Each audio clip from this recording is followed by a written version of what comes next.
Hello everyone, welcome to Business Education and Research. This video presents the limitations of snowball sampling methods and the effective strategies to overcome the limitations.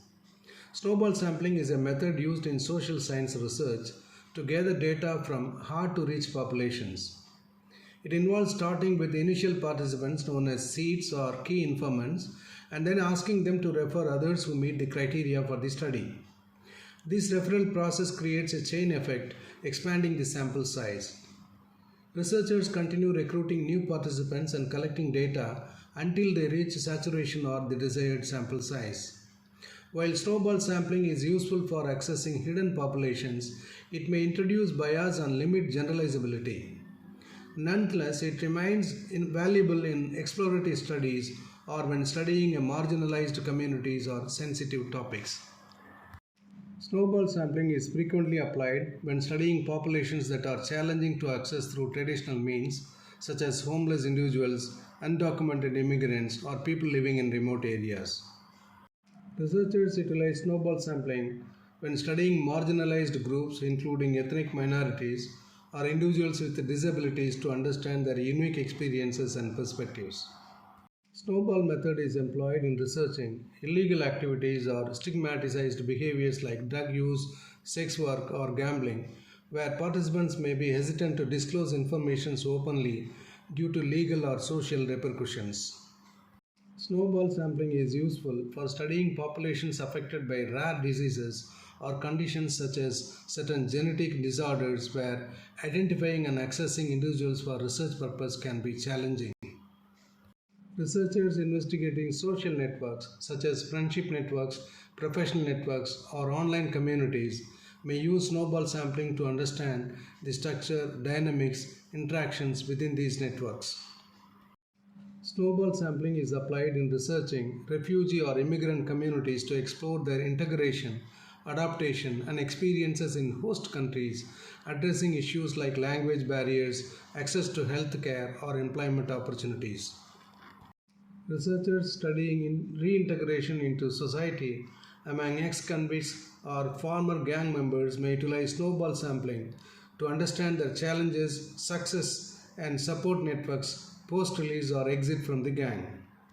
Snowball sampling can be employed in studying victims of human trafficking, domestic violence, or child abuse to gather insights into their experiences, coping mechanisms, and access to support services.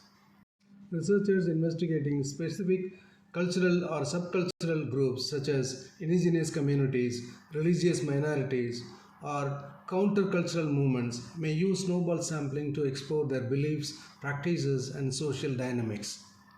Snowball sampling is applied in researching volunteer organizations, activist movements, or community-based initiatives to understand their motivations, goals, and impact within their communities or society at large. Now let us see the limitations of snowball sampling one by one. Snowball sampling can lead to sampling bias as participants are recruited based on referrals, potentially resulting in overrepresentations of certain characteristics or perspectives. For example, in a study on drug use in community, individuals with extensive drug use networks may be more likely to be referred, skewing the sample towards heavy drug users. Snowball sampling may not produce a representative sample of the target population, making it difficult to generalize findings to the broader population. For instance, in a study on LGBTQ+ experiences, relying solely on referrals may exclude individuals who are not connected to the group, leading to a skewed understanding of the community. Snowball sampling may lead to lack of diversity within the sample, especially if initial participants belong to homogeneous social networks. For example, in a study on microfinance participation, relying on referrals from existing microfinance clients may exclude individuals from different socioeconomic backgrounds who are not part of this network.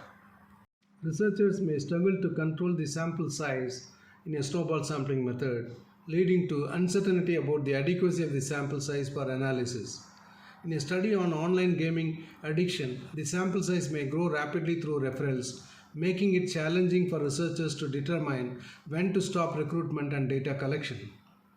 Snowball sampling relies on participants voluntarily referring others which may introduce as self-selection bias, as individuals with particular characteristics or experiences may be more motivated to participate and refer others. For example, in a study on alternative medicine usage, individuals who are enthusiastic about alternative therapies may be more likely to refer others who share their beliefs, leading to biased results. Researchers have limited control over the characteristics of participants recruited through snowball sampling, potentially leading to a sample that does not adequately represent the population of the interest. For instance, in a study on workplace harassment, participants referred by initial contacts may be predominantly represent certain industries or occupations, limiting the study's scope. Snowball sampling raises ethical concerns related to informed consent, privacy, and confidentiality, especially when participants are asked to refer others without fully understanding the research aims or implications. In a study on sensitive health issues like HIV, participants may inadvertently disclose others' confidential information when making referrals, violating privacy rights. Snowball sampling may lead to network effects where certain individuals or groups have disproportionate influence on the composition of the sample. In a study on political activism, well-connected activists may refer others who share their ideologies, resulting in a sample biased towards particular political views. Snowball sampling may not reach isolated individuals who are not connected to social networks or who are reluctant to participate in referrals-based recruitment. For example, in a study on rural healthcare access, individuals living in remote areas may be unrepresented if recruitment relies solely on referrals from social community members. Snowball sampling may result in inaccurate or incomplete information if participants provide misleading referrals or if crucial segments of the population are excluded.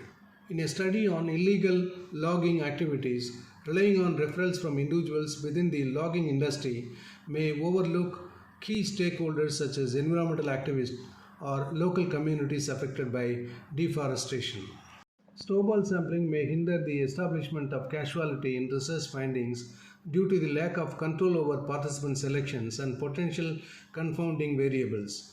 For instance, in a study on the impact of social media on mental health, snowball sampling may make it challenging to determine whether observed effects are directly attributable to the social media use or influenced by other factors. Snowball sampling can be resource intensive in terms of time, effort, and cost required for participant recruitment, data collection, and analysis. In a study on community health behavior, extensive outreach efforts may be needed to identify initial participants and maintain the referral chain, leading to increased resource requirements. Snowball sampling may be vulnerable to misinformation if participants provide inaccurate or exaggerated referrals, leading to bias on the data. For example, in a study on urban crime rates, relying on referrals from individuals with sensationalized perceptions of crime may inflate the perceived severity of the issue. Due to non-random nature of participant selection, findings from snowball sampling may have limited generalizability beyond the specific context or population studied. In a study on youth attitudes towards climate change, findings may not be applicable to broader demographic groups if recruitment primarily targets environmentally conscious individuals. Snowball sampling presents challenges in validating and verifying the accuracy of data obtained, particularly when participants provide referral based on personal experiences. In a study on consumer preferences, researchers may struggle to confirm the reliability of referrals for specific product preferences without additional validation measures. Now let us discuss the strategies to overcome the limitations of snowball sampling. To start with, let us discuss about diversifying initial contacts. To mitigate sampling bias and limited diversity, researchers can diversify their initial contacts by deliberately selecting individuals from various backgrounds or settings. For example, in a study on urban transportation habits, researchers can reach out to residents from different neighborhoods, socioeconomic status, and age groups to ensure more representative sample. Researchers can overcome the limitations of snowball sampling by combining it with other sampling methods such as random sampling or stratified sampling. By supplementing snowball sampling with a more structured approach, researchers can improve the representativeness of the sample. For instance, in a study on healthcare access in rural areas, researchers may use snowball sampling to identify initial contacts and then implement random sampling to select participants from different geographical regions. By implementing quota sampling, researchers can overcome the limitations of snowball sampling method. Quota sampling involves setting quotas for certain demographic characteristics within the sample to ensure diversity. Researchers can use snowball sampling to identify initial contacts and then implement quota sampling to recruit participants from underrepresented groups. For example, in a study on educational attainment, researchers may use snowball sampling to identify initial participants and then ensure that the sample includes individuals from various levels of education. To address concerns about inaccurate or incomplete information, researchers can implement verification procedure to confirm the accuracy of referrals. This may involve cross-referencing referral information with other sources or conducting follow-up interviews with referred participants. For instance, in a study on community volunteering, researchers may verify referrals by contacting volunteer organizations directly to confirm participants' involvement.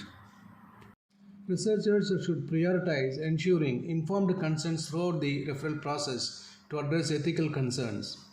This includes providing clear explanations of the research aims, risks, and benefits to both initial participants and those referred. In a study on mental health support networks, researchers should obtain explicit consent from each participant before contacting referrals and emphasize their right to withdraw from the study at any time. Researchers should continuously monitor the composition of the sample to identify and address any bias or limitations. This may involve periodically assessing the demographic characteristics, perspectives, and experiences of participants to ensure adequate representation. For example, in a study on workplace diversity, researchers can track the demographic composition of the sample to ensure equitable representation of different racial, gender, and age groups. To reach isolated individuals and mitigate network efforts, researchers can leverage multiple recruitment channels beyond referrals. This may include using social media, community events, or advertisements to attract participants from diverse backgrounds. In a study on digital literacy among seniors, researchers can supplement snowball sampling with targeted online campaigns to reach older adults who may not be connected to existing social networks. Researchers can incentivize participation to encourage a broader range of individuals to take part in the study. This may involve offering monetary incentives, gift cards, or other rewards to both initial participants and those referred. In a study on consumer preferences for eco-friendly products, researchers can offer discounts or free samples to participants who refer others to participate in surveys or focus groups. Building trust and rapport with participants is essential for overcoming reluctance to participate and ensuring honest and accurate responses. Researchers should invest time in establishing relationship with initial contacts and maintaining open communication throughout the referral process. For instance, in a study on substance abuse recovery support networks, researchers can collaborate with trusted community organizations and peer support groups to facilitate referrals and ensure participant comfort and confidentiality. Researchers should maintain transparency in data analysis and reporting to address concerns about validity and generalizability. This includes clearly documenting the sampling methods, participant demographics, and any limitations or bias inherent in the snowball sampling approach. In a study on entrepreneurship in undeserved communities, researchers should provide detailed descriptions of the sampling process and acknowledge the potential limitations of snowball sampling in their research findings. In conclusion, while snowball sampling offers valuable insights into hard-to-reach populations and phenomena, it comes with inherent limitations that researchers must carefully navigate. Strategies such as diversifying the initial contacts, combining with other sampling methods, and ensuring informed consents can help mitigate biases and enhance the validity of findings. By implementing these approaches thoughtfully and transparently, researchers can leverage the strength of snowball sampling while addressing its challenges, ultimately contributing to more robust and nuanced research outcomes. Additionally, ongoing reflections, adaptations, and refinement of sampling strategies are essential to ensure the integrity and credibility of research findings in diverse contexts.